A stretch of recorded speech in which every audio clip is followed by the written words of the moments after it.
Are you tired of running to the lobby to see if your next appointment has arrived? Would you like a more discreet, stress free way for your clients to check in? Take a deep breath. The receptionist for iPad empowers your practice to create a Zen like check in experience. This episode of the All Things Private Practice podcast is sponsored by the receptionist for iPad. It's the highest rated digital check in software for therapy offices and behavioral health clinics, used by thousands of practitioners across the country, including Dr. Ajetta Robinson, our guest on this podcast back in episode 29. The receptionist for iPad is a simple, inexpensive way to allow your clients to discreetly check in, to notify providers of a patient's arrival, and to ensure your front lobby is stress-free. The software sends an immediate notification to the therapist when a client checks in, and can even ask if any patient information has changed or needs to be updated since their last visit. Sign up for a free 14-day trial of the receptionist for iPad by going to thereceptionist.com/private practice. When you do, you'll also receive a $25 Amazon gift card. Hey everyone, you are listening to another episode of the All Things Private Practice podcast. I am your host, Patrick.Casale, here in Asheville, North Carolina, joined today by another Asheville, North Carolinian friend and colleague. She is a LCMHC and business coach, Jane Carter. And Jane and I are going to talk about making being an entrepreneur and private practice owner fun, because we lose sight of that, I think, when we are kind of exiting our CMH jobs or wherever the hell we're coming from, when we're kind of nervous and anxious and insecure about the process. So Jane, thank you so much for being here. Oh, it's my pleasure. I'm so glad to be here with you. And Jane is probably a couple of miles down the road, and we run into each other often and do a lot of similar stuff. And Jane, I remember telling you, like, you came into my grad school program. I can't remember what the actual class was, and spoke to us about being an entrepreneur and going into private practice. And I remember like listening to you and being like, yes, there is a different way. Like, I don't have to do the things that all of my grad school professors are telling me to do. So I just want to say thank you for that, like back in 2014 or 15 or whenever that was. Oh, you're welcome. Little did I know what would transpire. Does that I mean I don't can think, take credit for all that you're doing? yeah, you can, I'll put like a trademark or like a patent pended next to that, like all things private practice success inspired by Jane Carter, Thanks, patent pending.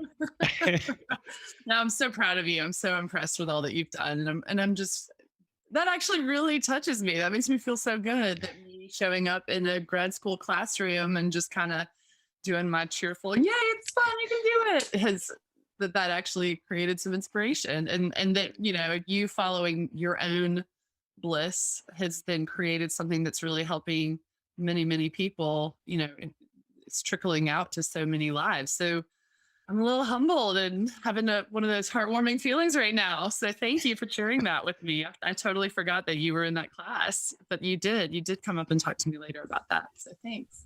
Yeah, you're welcome. And it's been really cool to see your business take off too, because I know you were in private practice at the time. You and I have actually rented the same office in the same office location and are friends with the landlord. So that's a really interesting full circle moment right now. Um, I promise you we're going to get to talk. Yeah, that's the Asheville way. We're so lucky here. And for all of you listening, I'm sorry if where you live is not this way, but like we have so many awesome people here that are either in private practice or just entrepreneurs in general. And I think to live here, you kind of have to be, because there is no industry other than being an entrepreneur or working in food and beverage. So it makes sense. Yes, you have to bring your own job here or make your right. Job. Yeah. Absolutely. Jane just alluded to her like playful energy and like that cheerleading energy. And that's definitely the vibe I always get from you, is like, even seeing you at a wedding recently where you were definitely like really enjoying it out on the dance floor. And like, I was just watching you and I was like, damn, I don't have any pictures or videos, but it was really like, glad because you could. It's nice to see that too, though, you know, because I can't do that stuff. Like, I am not that person. And I struggle to be like in front of people doing things like that. Like, I can do other things that other people really struggle with, but letting go and being playful in front of the public, that is not my strong suit. And like, you and I were going to talk about like working through perfectionism too. And I think that has to be a major component of how you do that, by just incorporating play.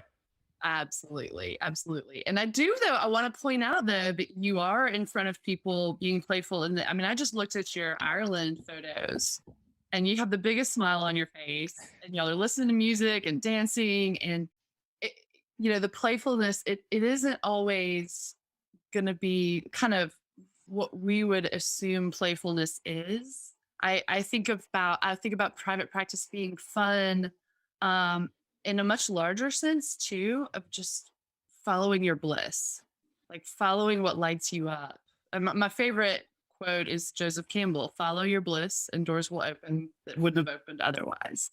And I don't even remember what the original question was, except I will say that when we say, okay, I have this spark, I want to go into private practice, or this, pursuing this appeals to me, pursuing, you know travel and adventure is lighting me up, or getting out on the dance floor and cutting a rug, that's lighting me up, and I'm going to go pursue it. Of course our fears come up in the meantime, and one of the best ways to overcome that fear, whether it's perfectionism or imposter syndrome or whatever, is to tap into the fun. Kind of the, oh, well, is it like, let's just lighten up a bit and just bring a spirit of playfulness and curiosity and what's going to happen. And can I do this dance move? Are people going to laugh? Maybe they will, maybe they won't. And yet that's the only way we can actually get better at it, and get more comfortable. So, yeah. Yeah, I think that's really spot on. And I like that you're saying playfulness doesn't have to look a certain way, because I think everyone lets loose a different way and can kind of step into just being more relaxed and more centered and grounded and just connected. And I think we need to find those things in our lives, especially professionally, when so much of ourselves go into becoming an entrepreneur or private practice owner. Still know a lot of you therapists out there that are like, I'm not an entrepreneur, but I own a private practice. I just want you to know that you are an entrepreneur if you started your own business. Yeah. But thinking about the why behind it too, right? Like, Yeah. why do I want to work for myself? Right. Why don't I want to work for someone else? And there's such a mass exodus right now from community mental health, and understandably so.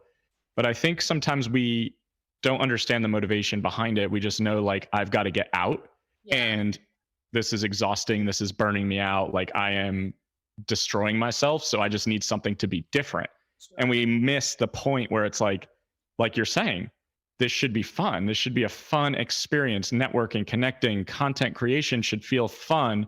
It shouldn't feel like an intense chore of something that you're not really looking forward to on a day-to-day basis. Mm-hmm. And I love what you're saying about, sometimes we start with, well, I know what I don't want anymore. I have to get out. And one way to tap into that kind of capital P spirit of play, because again, play, it's not just being a cheerleader and yay, sometimes playfulness is, I want to just read a book for 5 hours straight in front of the fire, but that feels so relaxing and that feels like fun and play for me. Anyway, so part of that spirit of play is, if we look at this journey of starting a private practice, or creating whatever business you're creating through the lens of a story or of a movie. Again, Joseph Campbell, who did the quote, "Follow your bliss," and he created the whole hero's journey idea. Said, a lot of the time the hero leaves their comfort zone, not when they just go, oh, this would be a fun adventure, right? But sometimes the thing that gets us off our butts and, out of our comfort zones and actually trying to even figure out what it is that we want is starting with, here's what I don't want. I'm angry. I'm tired. I cannot take it anymore. Or, my sense of justice is offended. We can definitely start with the no before we figured out what the big yes is. And I use the analogy sometimes. One of my weird quirks is I come up with really weird analogies on the fly, and I haven't really perfected this one yet. But I was talking to one of my coaching clients the other day, and she said, but I don't know what I want, or I don't know what my ideal client is. And I said, all right, if we start with what you don't want, that's a big start. And it's kind of like if you're wanting to follow the yellow brick road, but the whole thing is covered in like leaves and, pine straw and trash and grass, right? Like first you have to like brush off the trash and the grass and if it's been neglected, first you have to clean it off and go, okay, I don't want that stuff. And at some point when you start just brushing a path, you see this little glimmer of gold, right? And you kind of go, ooh, there's something. And you clear things off even more and you clear things off even more. And eventually you're like skipping along the yellow brick road, going, follow the yellow brick road, having your epic adventure. But it didn't start that way always. Again, weird analogies. Does that make sense? It makes perfect sense. I'm just laughing at you describing it. But it's a gift to be able to do that, to be able to use imagery and analogy like that. But I agree 100%. Like, because when you talk about finding your niche, finding the ideal client that you really enjoy working with, the ones that really light you up, sometimes people have almost a shame response, right? Of like, Yeah.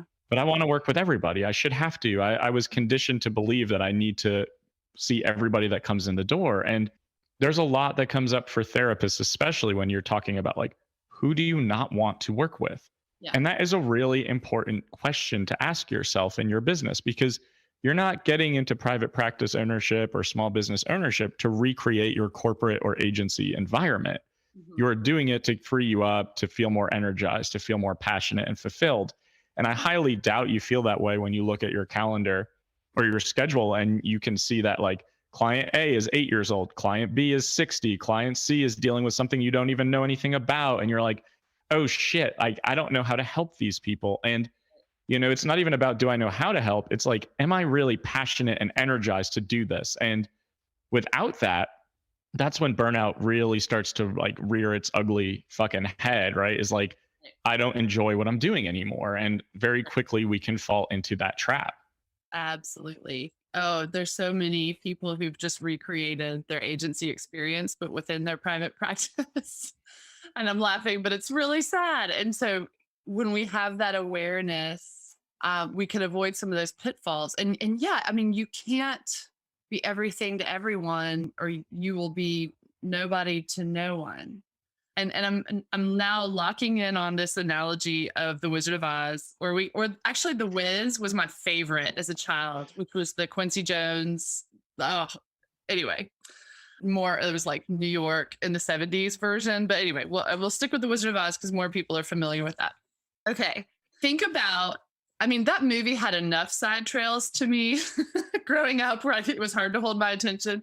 But if you like, if that were the movie and Dorothy was like, okay, I'm not just going to have these 4 friends or 3 friends that I have this journey with or that I help. Well, first we need to figure out the Lollipop League and the Lullaby Guild or whatever, and then we need to go over here. And then, you know what, we need to, let's go trim the forest. We need to cut down some of those trees and then we need to plant some more forest over here. Like it would be the most meandering. I mean, this movie could go on forever, but a good movie has focus where it says, okay, what's the story? What's the goal? What's the aim? And is this just going all over the place? I'm just checking it out myself. Keep going. No, I like where you're heading. So use the creative energy to kind of like go wherever this train of thought is going right now. Okay. But I mean, I think you get what I'm saying, that like a good story starts to come into focus as it goes. And you may not know what is going to happen in this story. Like what in the world? This is the weirdest thing. But then you start to see the themes and you start to cut out, they take a movie and they take it to the editing floor, right? Cut pieces out, anyway. So all that to say, like clarity and focus of mission matters. And you can get that when you pursue your bliss, when you pursue, again, what do I not want? But then what's lighting me up? What's making me spark? And can I follow that? And for therapists, especially, we tend to have this thing of, well, you can't have what you want, or you can't want what you want. How dare you? Someone's going to suffer. But I would actually flip it on its head and say, we need you to want what you want. Your ideal clients need you to pursue your bliss and to work with the people who light you up. Because if they don't fit that, they need to be with someone who's going to be, sparked and lit up working with them. And you might be robbing them of that opportunity, right? Yeah, absolutely. I think that's a really important point. And I think that we're doing a disservice to clients when we are just trying to see everybody because we feel obligated to, or we've been almost conditioned to believe that we have to. And in reality, if that client doesn't light you up, if they don't feel like, oh my God, I can't wait to see this person today, there's probably another therapist out there who is feeling that way. And it's Right. really important. And that's why connection is so important, right? Like that's why networking is so crucial because then I know, like, oh, Jane really likes to work with client A, B, and C. I know I can send those clients to her confidently, knowing that she really, really does great work and really loves this population, opposed to like, hey, does anyone out there have availability for someone with this insurance who can be seen at this time, who does this thing? And people are like, I guess I'll give it a go. Like, I don't love that. And I think if we can't show up with our best selves because we feel the most energized and most passionate, then we're doing a disservice not just to the client, but to us. Absolutely. And here's the thing too, is that following your bliss, or like following your fun. So it serves the client, it serves you, it's good all around, right? It's not always easy. But what helps with that process too is the more you lean into your you-ness, the more you lean into your own weirdness or your own peculiarities, or this is what really, again, what lights me up. What am I bringing to the table as an individual? So that's where, I mean, it might show up as having a really small, clear niche or ideal client, but it also shows up in, what's my personality? Who do I, what's my, I mean, I was listening to your episode with our common friend, Marisol, and, a fashion therapist. She followed her bliss, right? And you're following your bliss with travel, right? And incorporating that the more you're able to say, these are the ways that I don't quite fit in, the easier it is for the people who really need you in particular to find you. And that is a service to them. It's like putting out the bat signal where they're like, oh, that's where you are. Okay. You're over there. Okay. I know where to find you now. Because you are leaning into what makes you you versus being the bland, like, yeah, I guess I'll just do it. Another great use of imagery with the bat signal. I think that's spot on. Another funny thing is Marisol was also in my house like an hour ago because No way. Oh my gosh. Ariel, my wife, and I are both working with her on like different things with the business that she has in regards to a fashion therapist, right? Like, and that's the thing. Who the hell even knew what that was besides Right. maybe her vision to say, this is something that I think I could help people with, and this is something that I'm truly passionate about. But being able to do that unlocks that creativity Right. because it lets you light up, right? And I got back from this retreat from Ireland. It was the first one I've ever done. Great success, really grateful, exhausted, all the things. But several people in my circle are like, you look so happy right now. Like you look so satisfied.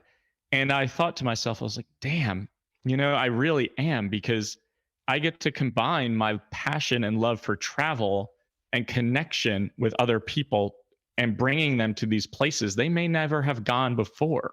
Yep. And that just feels surreal to say, I get to do this and get paid for this because like this is amazing. Patrick, I cannot tell you. I mean, this happens with counseling and with business coaching. I can't tell you how many times I've finished the session and just been like, this is just stupid that I'm getting paid to do something that is so much fun. And I really do celebrate and try not to take for granted that I cannot believe I get to do work that lights me up so much. And yeah, when you pursue the joy, you start to even pursue other pieces of it. So like you started with private practice, right? And then from there you went, what else I like is this. And what we could do, it's not like you just have the one goal and pursue it. Like all these other doors start to open and then these huge possibilities happen. So I have another story I want to reference. And Sure. full credit to Seth Godin, who's just a marketing maven. He was talking about the Icarus myth, which, there's a reason certain stories get passed down for millennia.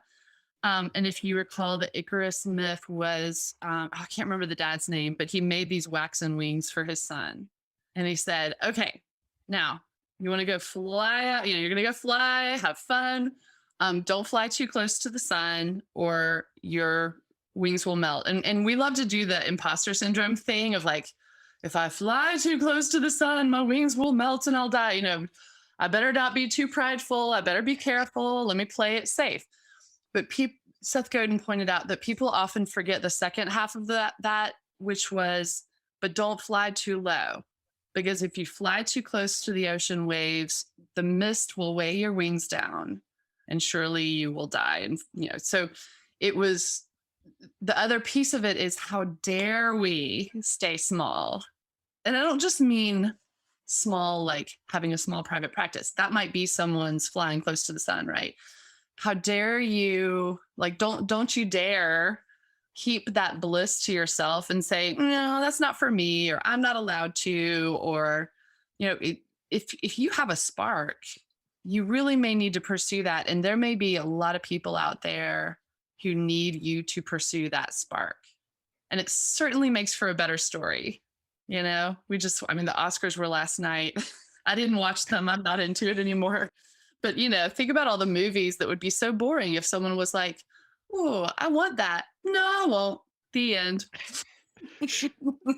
That's such a good analogy and comparison, because I think we do think so much about, I need to be humble, which I like. Humility keeps me grounded, but I also want to feel accomplished in a lot of ways. And if we don't take risks, if we don't take chances, if we don't at least try to pursue those passion projects to see what can happen, the odds of us living that fulfilling, value aligned life are pretty slim. And so many of us convince ourselves that we can't be successful, or our great ideas are not suited for us, but better suited for somebody else. Mhm. And that's really painful to witness. I see it a lot. And that's a lot of my coaching, is helping people work through that. But Mhm. I think I noticed it in Ireland with a lot of the people who were there, because the theme going forward is my motto, which is just doubt yourself and do it anyway. Because anytime that fear comes up, that anxiety, you kind of know you're on the right track. But I would not have known that if I had never taken a risk in the first place. I would have played it safe. I'd probably be dead at my agency job. I was already ending up in the hospital. But like, if I had never left, right, Yeah. to say, I'm going to pursue something more risky. And I do think entrepreneurs are more risk averse. It's just in our nature. And I think we get bored easily a lot of the time. And it's cool because that leads to creativity. But the more risk you take, the more you see it through, the more you realize, like, I can do this. Maybe it's not successful, maybe it doesn't work out, but ultimately just doing the thing allows you to feel more bold the next time, allows you to kind of tap into that strength and that resilience, and to say, like, okay, last time I did this, it wasn't successful, but I learned A, B, and C from it. And now I'm going to implement that, or I'm going to pivot. And I think that's really beautiful. And I'm thinking about your statement about, like, the movie would be over in 3 minutes. It'd be really boring. Like, a lot of people who do coaching with me always ask me, like, what's the picture above your head? I'm like, oh, it's a hobbit hole. I love the Hobbit and the Lord of the Rings. And I think about, if like Gandalf never convinces Bilbo to go on the adventure, and he stays small, which is his instinct, he rips up the contract. He's like, no, this is too dangerous. And he wakes up the next day and he's like, has this epiphany moment of like, I've got to run out the door and do this, because otherwise, what is life all about? Like, it's all about the adventure. It's all about taking the risk. It's all about trying to do something outside of your comfort zone. Yeah. Yeah. And I love that. And it does involve risk, and it does involve failure. It doesn't always go smoothly. Again, the Lord of the Rings, it wasn't like, and then they went and they put the ring in the fire at the end. I mean, so much happened. It was really hard, and there was death and destruction. And so, no, this is not going to always be easy. And there's no guarantee of success. But in the process, I do think it helps us to kind of hold things a little more loosely. Um, we kind of have to pry our fingers off that cliff of certainty. Like, I talk to a lot of people who are leaving an agency, or leaving a job, and wanting to go into business for themselves. And it's like, they're just clinging to the edge of the cliff. And I know that cliff because we cling to that cliff I clung to that cliff for 3 years longer than I should have. And I'm just like, we're just prying their fingers off the edge of the cliff. And a couple of things happen. First of all, they're holding things loosely, obviously, but I'm trying to help them go wee, they fall. Even though we don't know how far down it's going to go, can you go wee and like enjoy the process and go, well, this is exciting. But then the flip side is it actually is so often the cliff is about 3 feet deep where you go, oh, this was actually safer. That I'm actually showing up in a way that's much more me. And this is so much less, burnout inducing and it's joy giving and I'm making more money. And man, that was so scary. And yet here we are. That wasn't such a bad thing. So, and even if you do have a venture that you pry yourself off the cliff and you go, wee, and you splat, you can always be like Wile E. Coyote. Oh, you're mixing so many metaphors here. We can be like Wile E. Coyote. He always started with the new thing. You try something else. Oh my gosh. I watched way too much TV as a child, so I'm all over the place. I'm sorry, I'm laughing at myself and I'm seeing you laugh. But again, it's not just okay. So it helps you hold things more loosely because the next time you try something, you're like, may or may not work, but I'm not clinging to everything so tightly and trying so hard to play it safe and requiring certainty. The other thing is for other people, for the people who need you and who need your uniqueness, you are getting closer to being able to be there for them. So yes, this is about you and it's okay to want what you want, but also this is about the people who need you. The other weirdos who are weird in the same way that you're weird. Oh my gosh, I'm going to do another media reference. Can I do that? My favorite video from the 90s is Blind Melon, No Rain. Do you remember that? It was a little girl in the bee costume and she's like dancing in front of everybody and everyone's laughing at her or ignoring her. I get chills every time she turns up. She finally, after she's so sad and lonely and dejected, and she's this awkward little nerdy girl. She suddenly, opens these gates and there's a field full of people dressed in bee costumes dancing, and they're all weird in the same way she's weird. And I get chills from that because there are people in my life that I call my field of dancing bees. And I'm like, oh, y'all are weird like me, and you get my particular brand of weirdness and we get each other in a way that no one else is going to get us, like college friends and stuff like that. But also it's true when it comes to creating the business you want to create. When you start kind of showing up in your bee costume, you're so much more, you're going to be so happy when you find those other dancing bees and they're going to be so excited to find you where they're like, okay, someone gets me. Right. But you can't just be this. Oh God, can't be. Oh God, pun not intended. You're not going to do that if you're just kind of playing it safe and being bland. Right. And maybe You're not. The caveat too, I want to say for some people, their uniqueness and their brand might be showing up in a way that we would consider very conventional. You know what I mean? Like it might be that they're the very I don't know, traditional dress. The Angelos from The Office. Yeah, that might be how you want to show up. That might be your uniqueness is, I'm muted and quiet and I read these books and I go deep in these ways. It doesn't all have to be, look at me, I'm amazing, it's leaning into your you-ness. So whatever that is.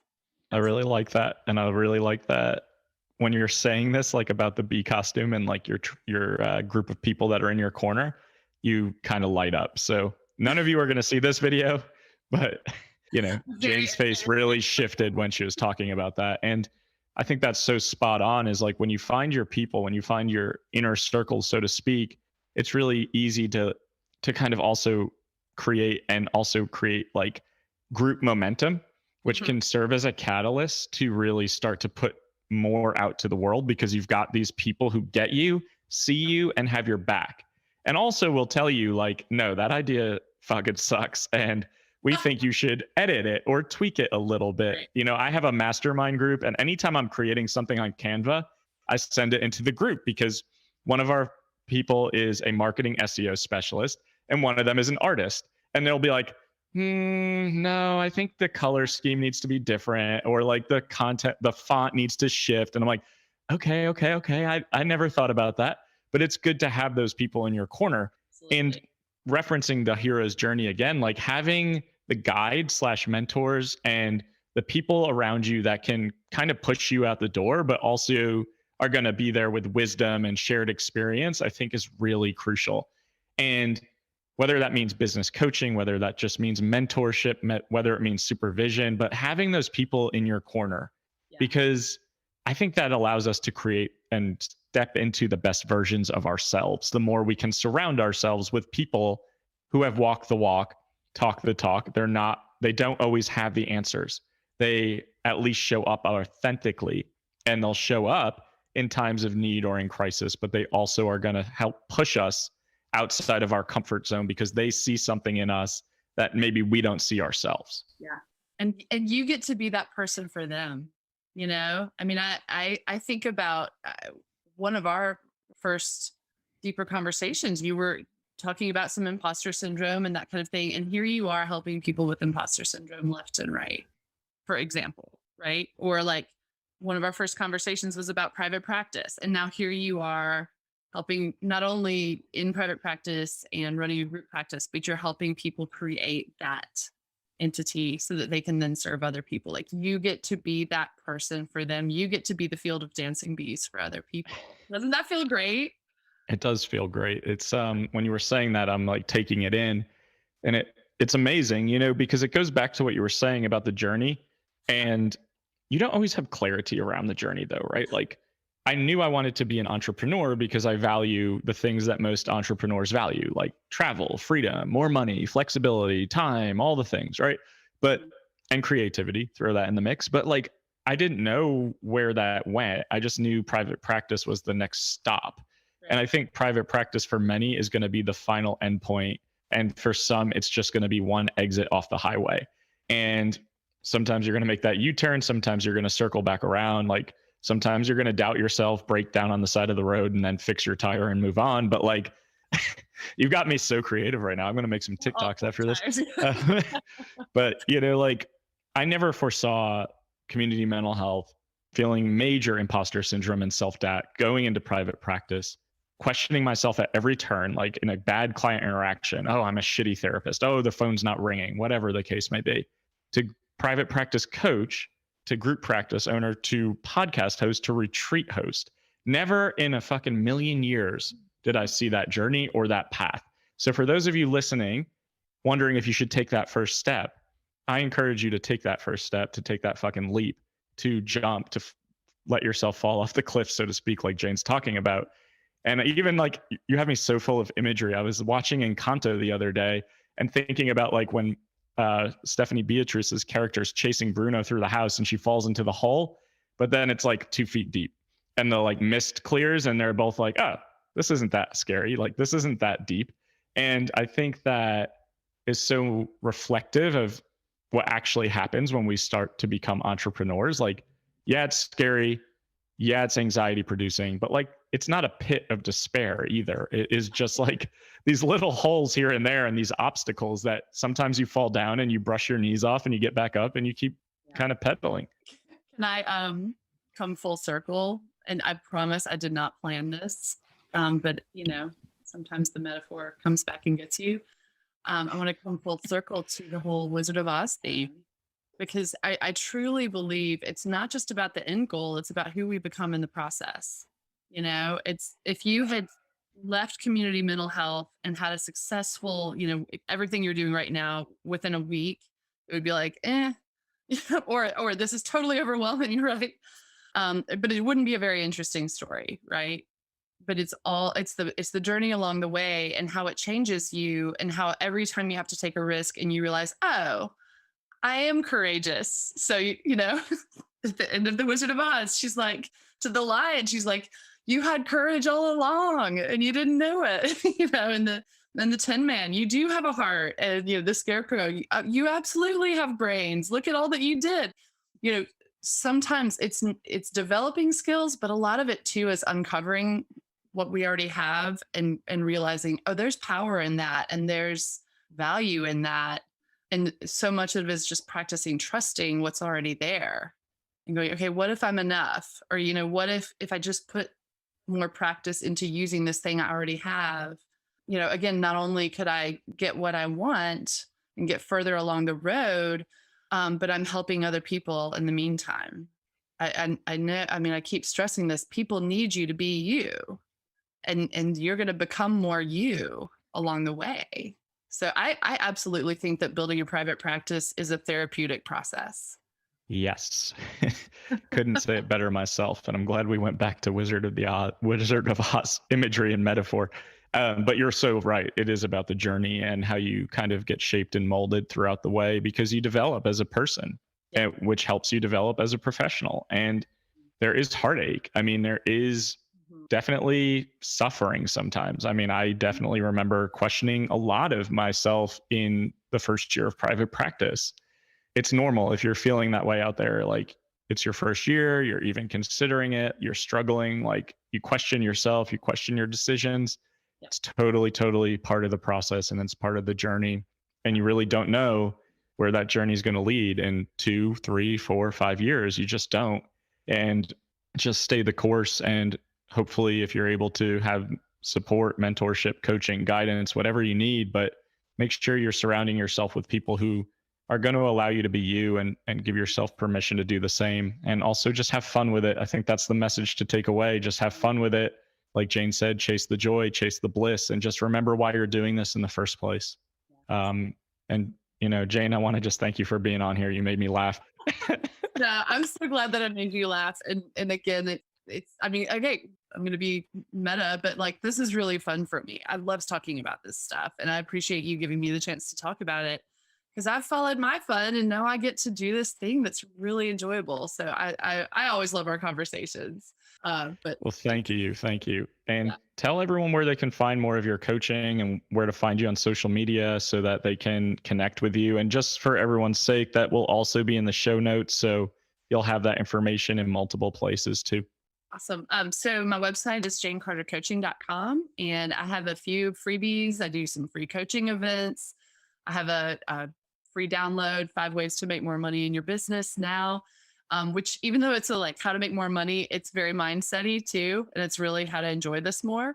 And my Instagram handle is at Jane Carter Coaching. Easy enough.